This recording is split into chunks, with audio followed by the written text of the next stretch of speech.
Joining me this week is a video editor. Actually, this is the first time I've had a video editor on the show. So this is a first all round. Jazzy, Oh, welcome. I love thank this. you. I appreciate it. Thanks for having me. Yeah, no, I'm delighted to have found you. Of course, I think it was Instagram uh, Yes. that it might have been where we found each other.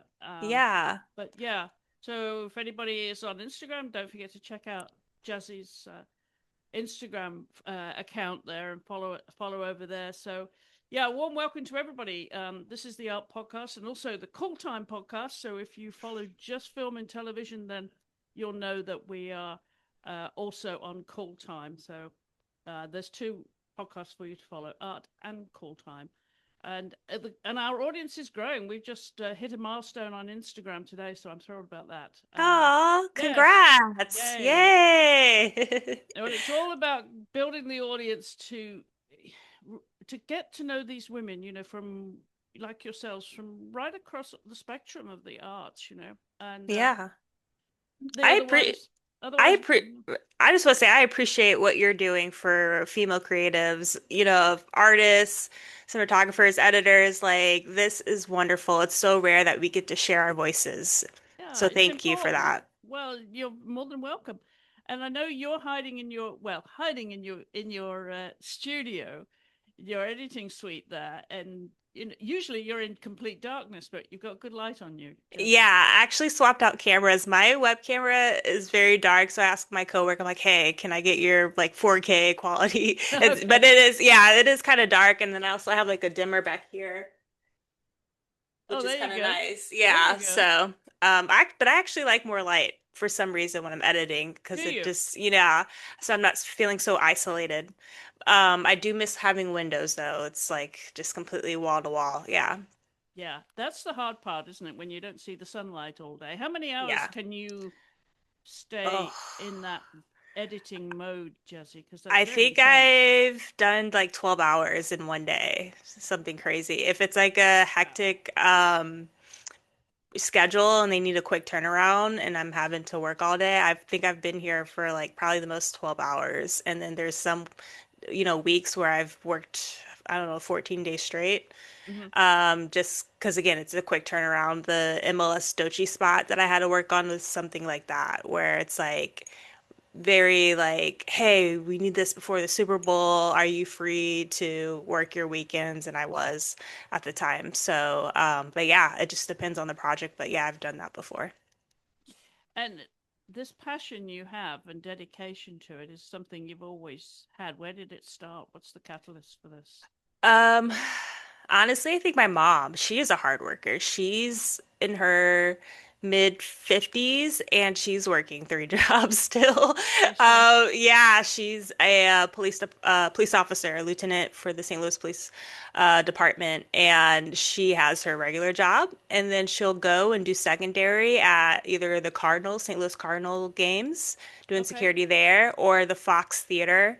Um, so she is very hardworking, and I think she's going to possibly do training with the FBI very soon. So she's just like my inspiration for, working hard.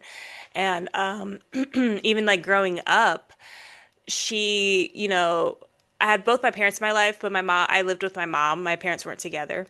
Hmm. And so my dad was in another city. He was in like 2 hours away. So I lived with my mom, but she basically like raised me.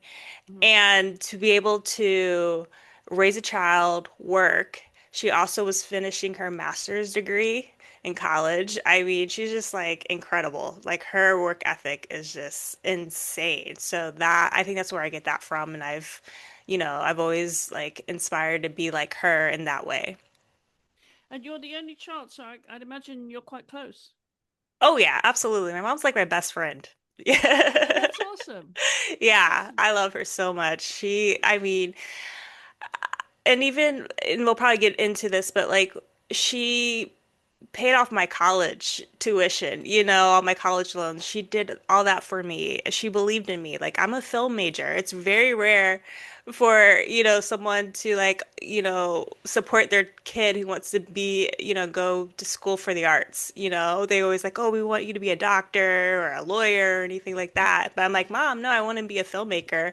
And so she's always supported me 100% with that. So I'm very grateful for her.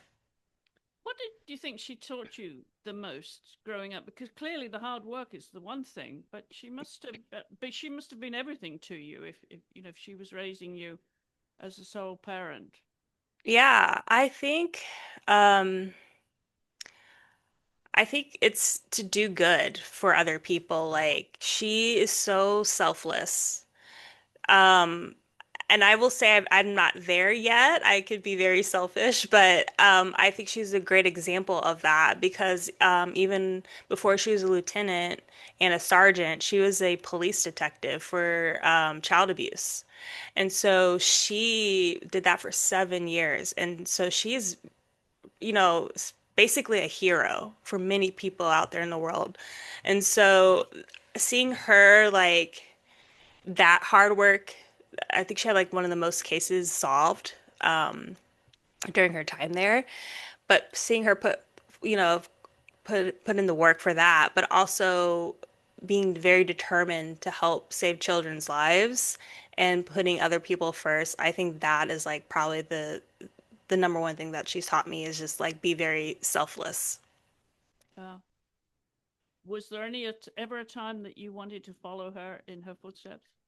No, I No. did not want to be a police officer. No, it's a lot of, it's not my forte. I am very of an artistic soul. She is very like, black and white and follow the law and all that stuff. So very strong woman, very strong. She had to be, in order to raise me. So, and I think that's probably she's very protective over me, so that's probably why I'm a little bit more sensitive. And so I could never imagine like yelling at people and, arresting people and all that, just like being the more authoritative like figure. I'm more of a sensitive soul. So, What was childhood like then for you, growing up? 'Cause you've been in St. Louis all your life, haven't you? yeah. Yeah, I was born in Columbia, Missouri, which is 2 hours away from St. Louis. That's where my dad lives. My parents met in college. Had me, and then my mom and I eventually moved to St. Louis, where she's from. She's from that area originally. So, moved there. I lived with my grandma for a little bit while she was um, trying to make money and then, getting her master's degree as well. I think she was doing online classes. I can't remember how she was able to do that. Anyway, but I, it was it was fine. I think we were out in the county of St. Louis, and then once we moved, my mom and I to the city because she became a police officer. So at the time, you had to live in the city. That was a little tough for me because, like I said, sensitive soul here. So you're going to more like, city living. And so that just took a little bit of adjustment for me, but eventually I figured it out. What was school like? Did you make friends easily? No, I'm shy. Yeah. So that's another thing. That's why I said it was kind of hard for me. I was kind of like picked on in school, especially middle school. I think, people were I was kind of like the, teacher's pet, trying to prove myself. And I think there was a little bit of jealousy there. So people looked at me as an easy target because I was, try to do good, do all my work, all that stuff. So that was hard. Middle school was hard. Elementary was fine, but yeah, middle school I got picked on a little bit. High school, much better. Went to Webster Groves High School. But again, I'm just a very shy person, so it was hard for me to make friends. Luckily, I have one of my best friends. We're still friends till this day. So that's like 20 years. We've been friends for 20 years. That's crazy. But she kind of approached me, her and her group of friends, and then her and I just kind of really like hit it off and remained close. And then it wasn't till like my adult years where I've got more comfortable making friends. So I have like a more bigger, solid group of friends that I hang with. So, What kind of things were you interested in school? I was into music. I actually wanted to be a music producer first. I was playing the guitar. I was also into movies. Probably around age of 13 is when I really like got heavily into movies. I drew a little bit. If I had stuck with it, I think I could have been a much better artist, but it just didn't linger with me as much as like filmmaking did. Sports, as a little kid, I played basketball because my dad played basketball. He played in college, so that kind of inspired me to get into that. He was a And Division 1 player. He was yeah, serious about it. yeah, he Yeah. was. He would have gone pro. Actually, Wow. I think Boston Celtics were looking into drafting him. Yeah. I think it's like 88 or 89. I can't remember which year, or even 87. Hmm. But he hurt his back his junior year of college. And so he had to stay another year, and then it just didn't work out. So yeah, he would have gone pro. He was that good. Lynn Hardy, yeah, he was like, I think he still like holds some records at University of Missouri for their basketball program. I think yeah, at one point he had like the most steals. I think that Wow. was recently beaten, but yeah, he was really good. So but yeah, I love sports. I still love sports. I watch all types of sports, basketball, football. I'm getting into soccer right now, but for a good reason. And then yeah, I What's the don't reason? play. What's the motivation to get into soccer now? Right now our company's working on the US men's national team documentary series for HBO. So I've been So watching a you're into lot it. of soccer. Yeah, totally. I've always watched the World Cup. It's just been fun. I Mm. mean, that's a great like sporting event.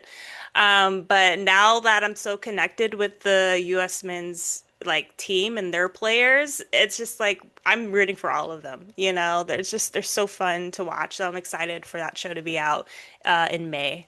So yeah, getting into soccer a lot right now.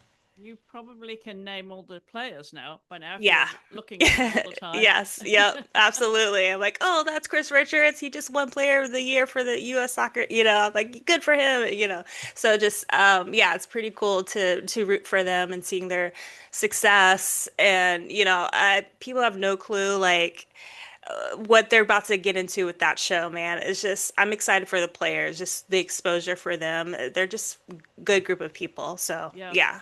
Yeah. Well, they've got a little way to go to catch up with the women, though, don't Yes, the women are they? thriving, and I heard there's gonna be a new film actually, or a series. I'm not sure. I think Netflix is producing it with the 99ers, the Mia Hamm Oh, team. yes. Hmm. So that's gonna be pretty cool. That Like would be cool. yeah, like a actually like featured like narrative film. Yes. So Yes. that'd be Yeah. cool. Yeah. Yeah. Well, your dad, Lynn, you mentioned he was a homeschool communicator, but he's retired now. Yes, he just How close are you to your dad?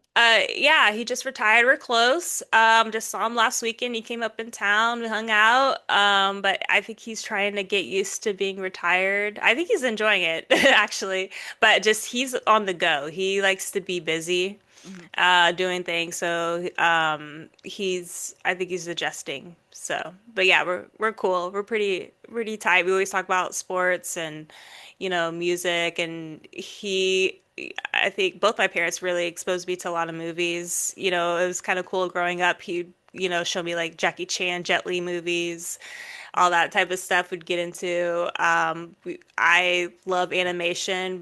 We talk about all the time like the Batman animated series from the early Hmm. 90s, which is like a classic. And so that just he really exposed me to like fun stuff, that I still like enjoy till this day. I was going to ask you where your influences came from when you were younger, in terms of your films, the film genres you Yeah. were watching, maybe that your parents were watching, as you said, and music tastes and things like that. How much influence was there in terms of guiding you to the career you now have? Oh, totally. So yeah, with my dad, like I said, with movies, action, fun stuff, but also with music, he really got me into like old school hip hop. And that's really my style with it's like influenced my editing style even, just very like rough in your face. So that was totally him, like, Tupac, Bone Thugs and Harmony. We would listen to Biggie Smalls, Lost Boys, just a ton of like hip hop, Tribe Called Quest, all that stuff. And then with my mom, she kind of got me into more of, the rom-coms. Like Hmm. I was watching When Harry Met Sally when I was like 5, or, growing up with that. The movie Big with Tom Hanks, like all that stuff I was watching when I was like in elementary school, got me into SNL, like, when SNL was really good. So it was, yeah, totally them that influenced my appreciation for film. And then with my mom too, she would break down like, reasons why characters chose, Hmm. different decisions within the scene, or oh, look at their facial expression, that means such and such, just really broke down like things that you're not thinking about as a kid when you're watching a movie, it's really like analyzing things and also kind of giving examples of real life decisions. You know what I mean? So basically, I'm trying to think of an example. So the movie Love Jones, which I love, is like my favorite romance movie. There's a, moment where the two people, they're like kind of in a situationship, and the one guy's a little upset because, the woman, she can't make up her mind if they want to be a couple, so she moves on, So my mom will break down like the reasoning and by why each person is feeling the way that they're feeling, but it's never expressed in a scene, but just kind of like, oh, this is what this person's thinking. So just kind of Hmm. like the more of a mental, breakdown of what the reasoning behind the character's action within the film. Where does that come from with her then? What was the interest that she must have had I to don't know. I be have so no, analytical yeah. about film? Mm. I don't know. I mean, she grew up like listening to Prince. That's like her favorite artist. I mean, she had like Blondie, so maybe it comes from music and like listening to the lyrics. She's very like lyric driven when it comes to like her music taste. Was I'm she more musical? Did she play? no, she didn't. No. Oddly enough, no, that comes from my grandma. She was into music, but yeah, my mom didn't play any instruments, so or sing or anything like that, but she had great taste in music and had put tons of records and all that. So, and like I said, maybe she's more lyrically driven, more where I'm more like melody driven, and I think that helps with my editing. I really like thrive on finding a good melody or a beat to cut to. Where does dance fit in then? Did you dance with your mum around the kitchen? Not, I mean, she showed me a little bit of moves. She does a killer like robot. She said like growing up, she had like work at this mall and where she'd like just do the robot like in like the window to help sell. I don't know what they were selling, but she was just like she said she taught herself how to do the robot really good. It's really creepy actually. Um, but she had me take ballet lessons and jazz lessons since I was a little girl, and I really wish I stuck with it. I don't know why I didn't. But that would have been very helpful in later in life just to be more like agile. But she got me into that, and I think it was just probably her trying to help me figure out what I wanted to do, what would my interests be. But I kind of, fell off and wanted to do more basketball stuff, and then I lost interest in basketball and got into music, and then that turned into film for me. So, Donna, you have been exposed here by your daughter. Now, so my next question is an obvious question: is if either of you are into karaoke? If there's a karaoke evening or No, car she karaoke when doesn't. you're driving, no? Man, no, she doesn't really like to sing. I've done karaoke for the first time ever last year, like, or maybe 2 years ago at our Christmas party at for work. And she was like, like telling me to go up there, just this other people can't sing. Why don't you just go ahead and sing? Because you can't, because I can't sing. She's like, you'll be fine. So, I did Nelly Furtado's Like a Bird. Oh, did Yeah, you? yeah. And it was just like, I'm like, that's a crowd favorite. It's a Yep. classic. It's not about just like, singing whatever, but just kind of like getting the crowd into what you're singing, and it's just like, I just have fun with it. And so, Yeah. I thank her for that, for pushing me to do, be outside, my comfort zone and step up and have fun. It's like you only live once, at least try karaoke once. Exactly. Got to give it a go at some point, and Yeah. it could be your, party special now. If you once you develop those skills, people know about it, Yep. Yep. right? Exactly. Yeah. So, at what point then, Jazzy, were you in your youth thinking this could become a career? That I actually enjoy the moves, and in terms of video editing, and I could be really creative with this. This could be Yeah. yeah. Well, editing didn't come to me till like college, but before that, I wanted to to be in the film industry. So I think around age 13, I watched the film, rewatched it because I had watched it years before prior, but I rewatched it again for some reason at age 13. Um, The Mask of Zorro with Antonio Banderas and Catherine Zeta-Jones. It's the most random film ever, but I like became obsessed with that film, and I'd like look up like behind the scenes and how they make it, and then Uh-huh. that's when I like it hit me with like I want to watch other films. And so I really got into old films. I'm like into the like golden era of golden age of films, the 50s, the 60s, all that stuff. And then the current films at that time when I was a teenager, just like watching those. And so basically I just fell in love with film and in the process of making film. So I'm like, you know what? I want to be a director. I want to be a cinematographer, one of the two, or maybe Okay. even screenwriting. So in high school, I had a counselor, recommend a screenwriting course at the University of Tulsa, just like a little camp, screenwriting camp for a week. And I was terrible. So I'm like, you know what? Screenwriting is not my thing, but I could still be a director, cinematographer, who knows? And then once I got into college, That was Hollins University in Roanoke, yes, Virginia. yep, You went to, okay? yes, yes. And you're in Virginia, right? Right? I am in Virginia. Yeah, so Yeah. okay, so I wasn't sure if you've heard of Hollins, but Yeah. Yeah. so yeah, I went to Hollins University, was a film major, learned how to shoot on film. Actually, we were shooting on 60 millimeter Bolex cameras, which is really cool, and then also digital cameras. But you have the opportunity to write a script, direct, and edit. And then for the digital class, we were working on Final Cut Pro 7, and then that's when I fell in love with editing. I'm like, oh, I actually kind of have like a I don't know, like a draw to it. It was just kind Yeah. of like natural for me to edit. I don't know why. I was not even thinking of being an editor ever. And I it just like, oh, this is actually what I'm really good at. But I still wanted to like direct and shoot. So once I left Okay. college, I, looked for jobs that I can do, not just editing, but other things as well.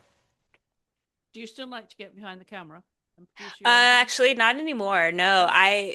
so once I got my job at that I'm at currently, Bruton Strobe, I was just gonna edit, and I was completely fine with that. I was ready to give up the ability to shoot my own work just so I can focus on one craft and perfect it. Hmm. And I was trying to hang on to shooting a little bit. I'm like, I'll just do these side projects where I could just shoot or direct. And I'm like, I'm tired. I just want to go into my suite every day and just have like a routine of just like coming in and like get my creative, creative juice, through my editing.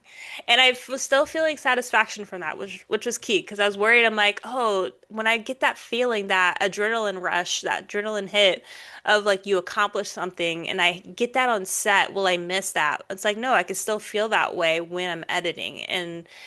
And I kind of like having more of that control on the final product versus, coming in late or coming in early as a, Mm. director. Because honestly, with commercial work, it's really what the agency wants. So you'll have the director and then after you have your first rough cut, you're not even dealing with the director anymore because they're moving on to other jobs, other bigger Right. jobs or other, opportunities. And so you're just left with the agency. So it's kind of like you've become the director of the project essentially with the agency. So that's a cool feeling, having that creative control.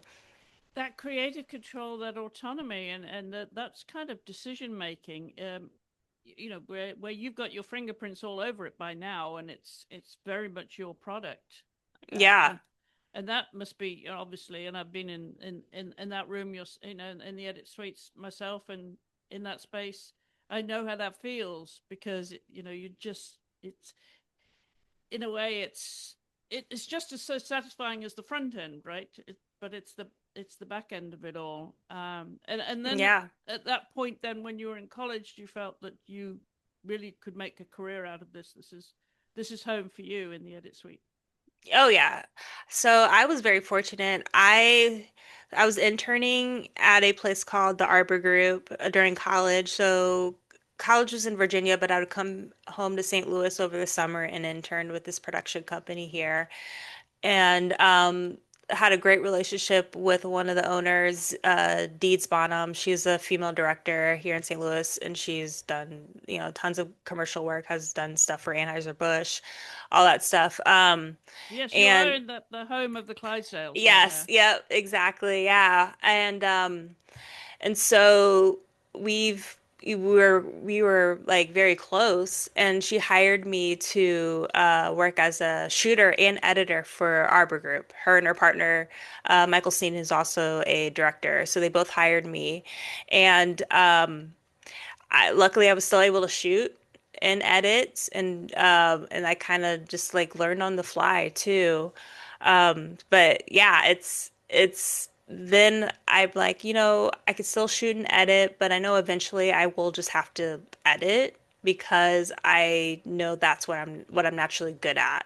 And so I think if I really want to go far in my career, I will need to just probably stick to one skill just Mhm. to just to hone it, just to, get so good at it and just like be that, like allow that to be my primary focus. Did being in the edit suite all on your own, did that kind of fit with your shy personality? Yes. Yes. My boss now, Lucas Harger, he has to like come in and like, get me out of my cave.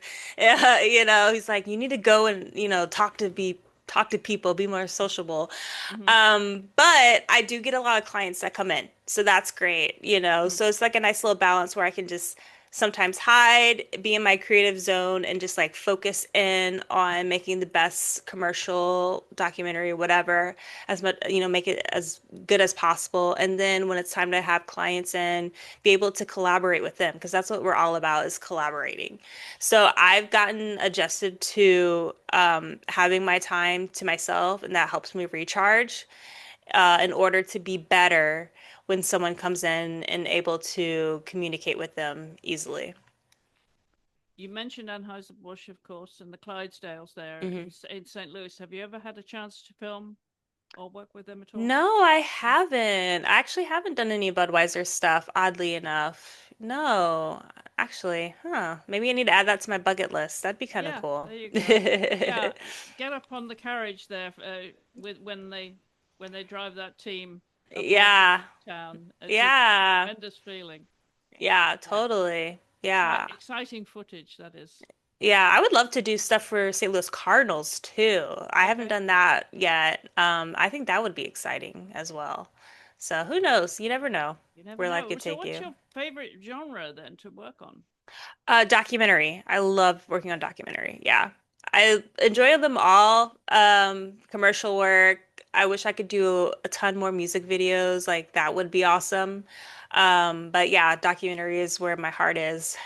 So, Well, you talked about earlier about the type of films that you were watching, but tell us about the influences or the impressions that you were getting from, or when you started to pay attention to who the director was, watching the credits when you were in the, watching a movie, and who the cinematographer yeah. was, who the film editor was, who were the names that you still reflect on as being that very. Yeah. I think probably in high school, I love Sofia Coppola, like her earlier work, like Lost in Translation. That was at one point one of my favorite movies. She was one of my favorite directors. And then Marie Antoinette, when that came out as well, she directed that. And I think that's when I really started paying attention to who's directing what, you know. Some of Quentin Tarantino's stuff, like Kill Bill, I loved. Martin Scorsese, just like all his films. There's he hasn't made one bad film actually. But yeah, just I think in high school and college, and you start paying attention to all that. And then especially in college when you start taking specific classes. I took like a Hitchcock class in college, which was fun. So yeah, definitely when you're made more aware of the intentions of a director's art in certain classes is when you really start paying attention to who did what. Well, speaking of that, do you still watch all the credits when you watch a film? Probably not. No, I'm sorry. It's so easy with streaming to like, all right, next episode or next movie, you know? So, Yeah. if I'm in the theater, yes, but only that's because my friend Yes. and I are always like talking, like breaking down the analysis of a film. So if I'm in the theater, yes, because Yeah. we're always like, what did you think of that film? I like da da da da da, or I like this and that. And then while the credits are rolling, I'm like, oh, I know that company that did that. So yes, that's definitely in the theater, but streaming, it's so easy to skip, which is kind of sad if you think about it, you Yes, that know? part is, and I'm with you. When I go to the cinema, I absolutely watch all of the credits. Good for you. And Yeah. I always have done. I always have done. It's always Really? been, yeah. I've always sat there whenever, when the theater's emptying and I'm watching all the credits. Not that I knew anybody, even from a young age. It was just that, who are these people? Who are these people that have made this film? And Mm-hmm. these days, of course, those credits run on forever and ever, right? Yeah. Oh, As a yeah. full feature. And Yeah. yeah, Especially the visual effects stuff, like the right. Marvel stuff, like yeah, like 10 minutes of credits. It's crazy. But it takes a village, man. It takes It a takes whole a village. city to like Yeah, make art. So yeah. we all deserve that credit, It, honestly. it's a lot more than the village these days, as you say. Yeah. It is a city. Hmm. And speaking of those effects, how do you feel about AI? Do not like AI. No, I hate it. It's fine to if you're having to ask a question, chat GPT, like blah blah blah blah. But I don't like that it's replacing commercial work. So I think Coca-Cola and McDonald's had a full commercials produced, for with AI, taking jobs away from actors, directors. Who else?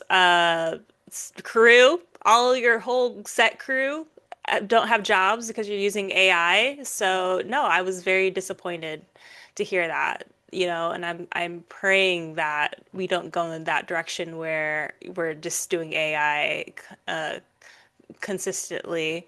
Mhm. But yeah, I am not a fan. No, I don't support it. I often ask directors and cinematographers what they first see when they're looking at a scene. Is it light or is it color? What is it for you? I actually think it's framing. Good When I look answer. at a scene, yeah, it's like, oh, was it a shallow depth of field? Where is this position? Is it a wide shot? Is it a close up? How can I? Because something can change, especially like, the meaning of a scene. So if you start like on a close up of someone's watch, and then you cut to the wide. What are you indicating versus you start with the wide and then you go to the close up, you know? The meaning of that scene can vary depending on the order of shots. So, I think framing is probably what I look at first and foremost. Well, the other dimension that one of our recent guests uh, uh, drew attention to when I asked her that question, and she said it wasn't either of those things, any of those things. It was feel. Oh, okay. I love that. That would make sense too. That's a good answer. Man, Yes. why didn't I think of that? Yes. Yeah. Feel. Yes. Looking through the lens, Okay. and how that scene makes you feel.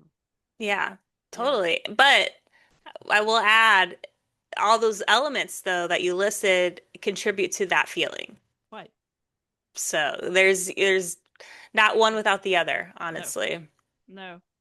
I'm wondering if you're much of a reader. Do you have time to read? Because you're looking at a screen all day. Yeah, no, I wish I would make more time for that. My boss just gave me a book. I'm going to read it. So, but I do need to make more time. I am more of a movie watcher right now. I'm trying to get into the shortlist documentary, the Oscar shortlisted nominees for the Oscars. So for documentary, featured Yeah. documentary. So I tend to spend a lot of my time watching movies and getting inspired in that way. But yes, I definitely would love to read more. Would you watch all of the shortlists before the Oscars? I'm trying. That is the goal. That's the goal, I huh? Yeah, right now I'm like one and a half. So I have a long way to go. But I've never done that before. I've like tend to watch like a few that are nominated, the final nominees. But I'm Yeah. like this year I kind of want to challenge myself and make time uh to to watch all of the listed Do you features. find that you can watch them without being too analytical because it's somebody else's work? But do you feel like you do when you go to the cinema that you have to break it down? Um So with documentaries, I feel like I have to break it down. Because also too, I'm looking for inspiration. If I feel like I am having writer's block in a way with editing, and because I want to make every transition, every cut matter. And I'm like, you know what? I don't want to do something just ordinary. I need some inspiration. So I'll look to documentaries, other documentaries, just for like, oh, how did they accomplish this tone, with music, with the order of, cuts, with the order of the structure of the story, even, just like how can you approach like a documentary differently. So with documentaries, yes, I tend to analyze. It's hard to shut off my brain with that. And also just because I just also am like, how did they have access to that? Like I watched The Mistress of Speller recently. That's like nominated or it's shortlisted for the Oscars. And it's incredible, the story. I'm just like, how did they have access and permission from this family in order to have cameras to just like see everything play out? So I think that's pretty cool. With a regular like narrative feature, it's easy for me to just shut my brain off and just enjoy it. And then I'll probably like watch it again just to analyze or, like I said, get inspiration for my own work. Do you find time for music then if you're watching so much? Oh yeah, Yeah, I yeah, right there. love listening to music. Yeah, totally. I have time Are for you that. listening to like all the? I mean, when do you find time apart from driving or working out or Oh, I was gonna say yeah? my commute's pretty long. Oh, So is it? I have a 40-minute commute to Okay. work. So that's when I get my listening time in. And then also if I'm needing figure out what kind of tone I want for a scene, especially with documentary, I'll go on to Spotify and just start like, looking through music just to get some like tone inspiration. Like, oh, I love how the hypeness of this beat.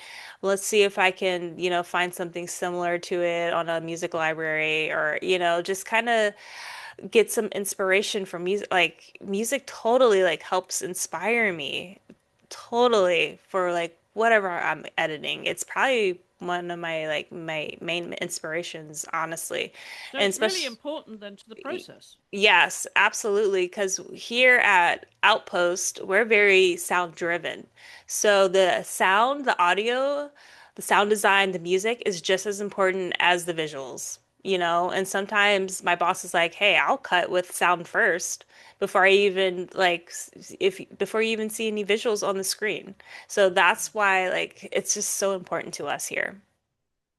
Do you go off for a walk or a jog or something with your AirPods and, to transition somehow from what you've been looking at all day or what you're going to look, what you're really absorbed in when you're focused on the project that you have, to step out of that and just be listening.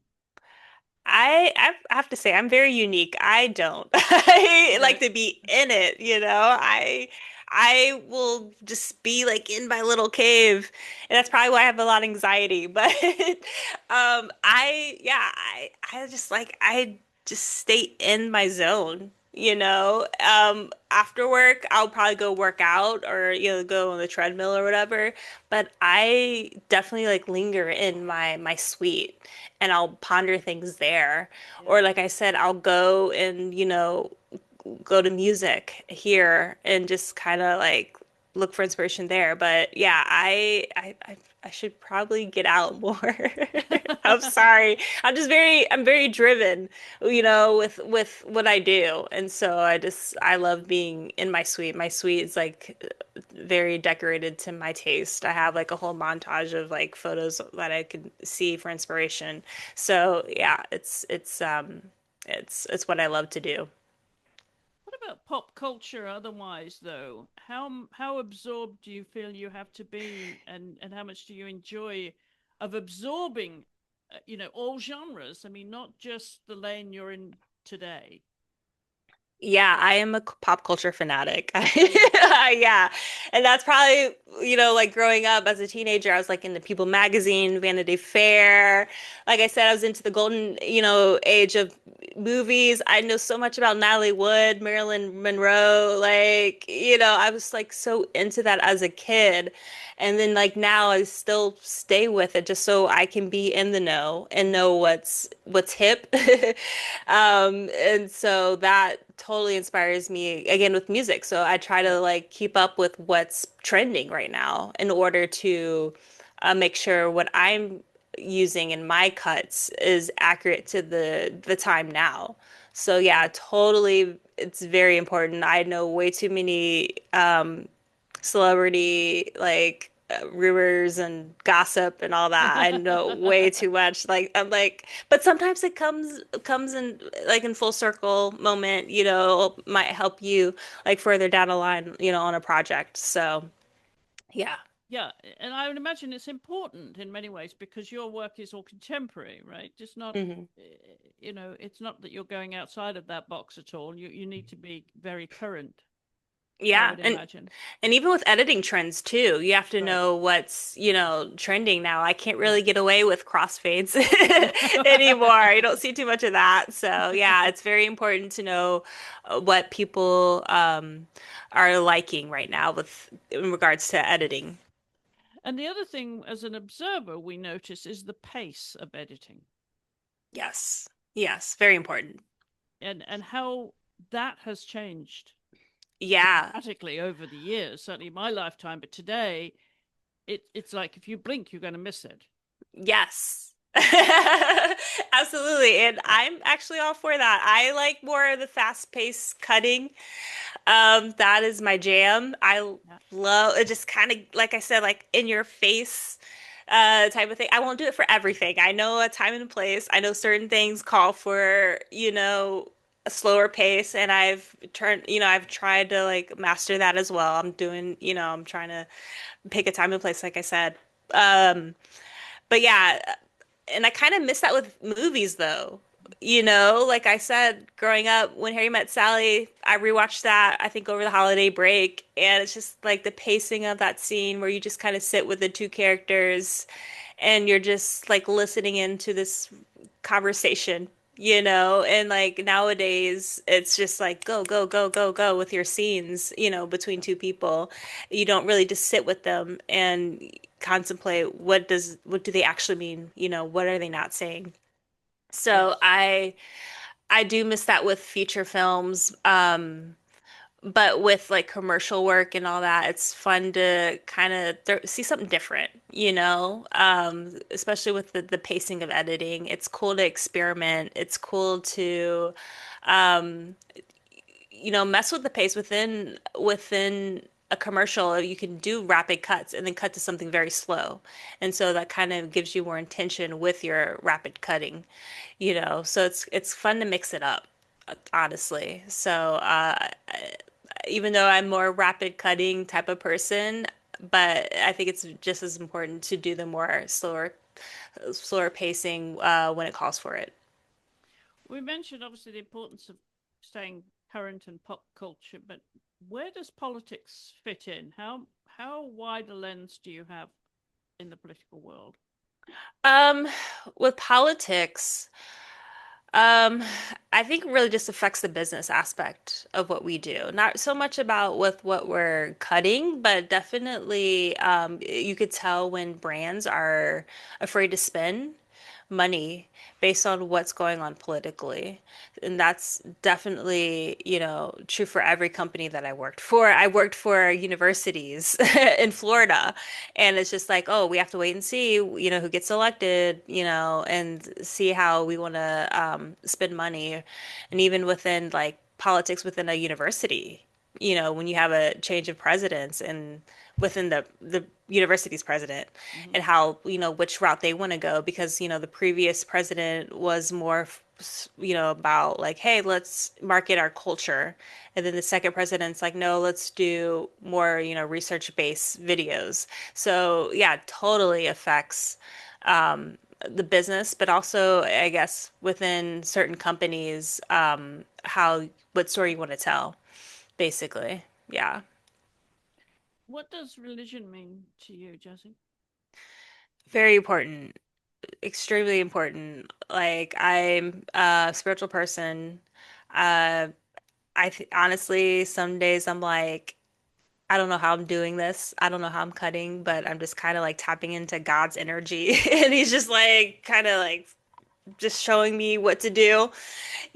I'm like, I don't know how I got to that to that point in my edit, but here I am, and it's just like, yeah, it's God's doing. So, but yeah, spirituality is very, very important to me.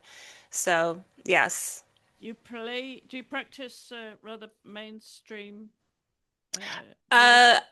I'm a Christian, so Okay. I would say non-denominational though. So I'm not like I grew up Baptist, but I don't attend a Baptist church. So I was attending non-denominational, but I moved, and so I actually don't have a church home. I need to find a church home. That's the next goal. So, and I think that's one of my goals for 2026 is to be, I guess, more spiritual forward, kind of like making that more my priority Mm-hmm. of getting closer to God. So. I'm like in the middle of reading the Bible. There are hard, it's there are some parts that are very hard to get through, like numbers, and but it's something I'm working on, which I'm happy about. It's like I'm not giving up. I'm tending to press forward, but yeah, I'm trying to read the whole Bible. Given you're such a visual person, um, what art is appealing to you? Do you gravitate to galleries at all, or? I like photography. Mhm. So, I can't name any like specific artists, but I like black and white street photography. I Mhm. think I kind of like have been heavily influenced by that. And again, it goes to framing, just like I'm more impressed with how, I guess, back in the 50s and 60s when it was really blowing up, of how people were able to just like freely take pictures of people on the street without someone like freaking out, Yeah. you know? But yeah, I love photography. Just like just finding inspiration in that. So yeah. Do you get time? Do you go out on the street yourself? Um, no. I tried in the past. I just again felt uncomfortable just flashing cameras in people's face, you know. If I'm traveling, then yes, I will bring my my film camera and just take, you know, tons of photos with my friends or, you know, where it's like when you're more with a group, you feel more comfortable taking photos just in public, but yeah, just when I travel, that's when I take photos. How do you unwind, given the intensity of the job and also that you are seemingly a private person, still, like to Yeah. be in your own world and space? How do you unwind from all of that? Um, a glass of wine. And I think yeah, watching movies. Really, I love movies and that's how I unwind or a good TV show. I have to say TV has really, you know, stepped it up. You know, the streaming services are really putting in a lot of money into doing quality TV shows. So I actually like binge watching honestly. And then there's certain places I like to go with my friends, a couple of restaurants. Like we like love going to Brennan's Maryland House here in St. Louis. My friend really loves going to this wine bar called Sippy's. I'm trying to get more comfortable going there as well. But yeah, it's hanging out with friends, just like, you know, just relaxing. I love all that. But yeah, definitely movies is probably my number one, like, go-to to unwind. What about your family, though? How much time do you have with your family? Do you have grandparents still living? Yeah, but two of my grandmas are living on both of my mom and my dad's side. So, but they live far. So my dad, he's from Detroit. So his mom still lives in Detroit. And then my mom's mom is in Washington, D.C. Okay. So my uncle lives there with his family. I'm sorry, she lives in West Virginia, but like only an hour or two from DC, where her son, my uncle, lives. So, my mom and my dad are really the closest people here. So, my mom, of course, lives in St. Louis, but my dad lives in 2 hours away. And I think that's all the family we really have here in St. Louis. Everyone's spread out. That family in Georgia, like I said, Detroit, and then Virginia. So, yeah. What's a perfect vacation for you? Is that person?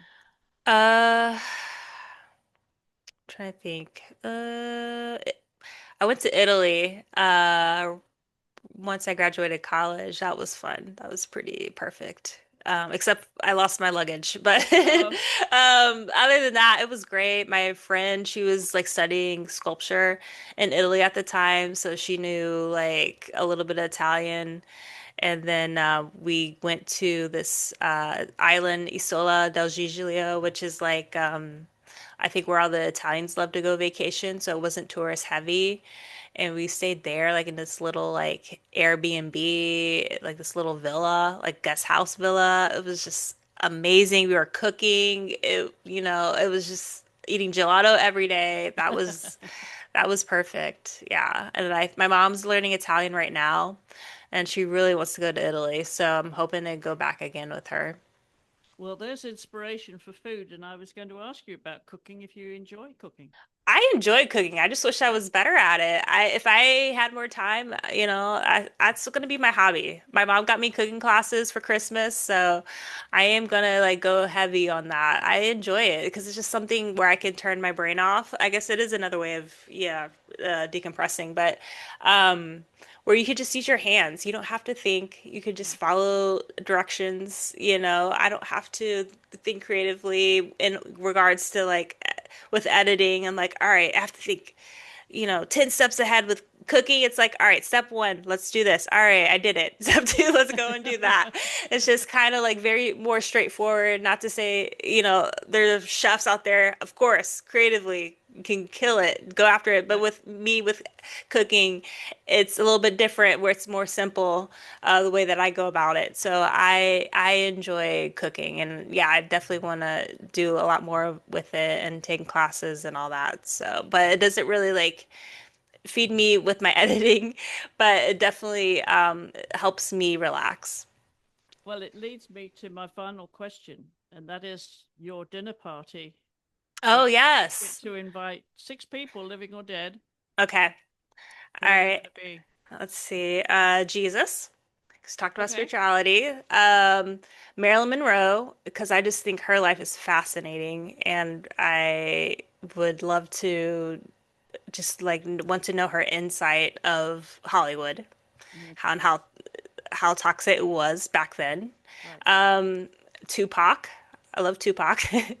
um, I think Pam Grier, Okay. Foxy Brown. I think she lived through the 70s, that age, and just like kind of get her insight of life back then as well. So that's four. Selena, the music artist. Okay. I think she just seemed like a really good person. And then also a good person, Dolly Parton, and also fun. I think she'd be great. Is that five? I think That's that's 6, I five. think. Oh, that's six? Okay, then yeah, that's my list. Yeah. That's a great list. And I'm Thank I'm you. wondering what kind of conversations you're hoping to elicit, and I have you decided who's going to sit with who? What kind of conversations you want I to have? really want to see Tupac and Dolly Parton sit together. I think that would be kind of hilarious, actually. Oh my gosh. Yeah, I think that would be fun. Conversation probably about fame and how destructive that can be, but also I think life lessons, what they've probably their biggest lesson that they've learned from life, especially from Dolly Parton. I think that'd be pretty fascinating, and Jesus, of course. Um, yeah, I think that would be very life-based conversations. What do you want to ask Jesus? Um, I think how hard was it to be a good person no matter what? Everyone's like, be like Jesus, and it's just like sometimes life is hard, and how do you not have the temptation to get revenge or to be, like told you so, just kind of like that attitude about certain things, how to hold your tongue, and letting things pass you, not letting not to get too upset about things and know that it's not going to matter, 5 years from now. Just like, I guess better anger management. Not to say I have any anger issues, but just like in life, when things kind of like pop up, it's like, how do you not get so upset or even sad, about it? And just like, how do you move forward in life?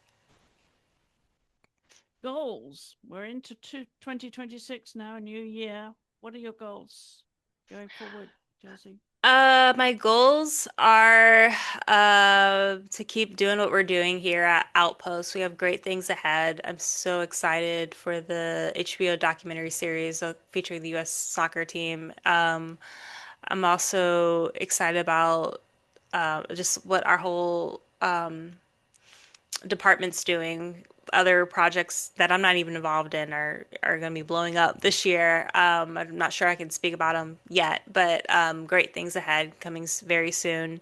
And then I just want to, I think eventually cut a full feature documentary, you know, on my own.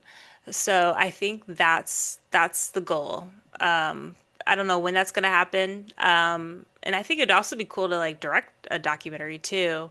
But just like finding the time is gonna be the difficult thing about that. But yeah, I think just continuing to do what I'm doing, working hard. I think that's the goal. I think I'm on the right path right now.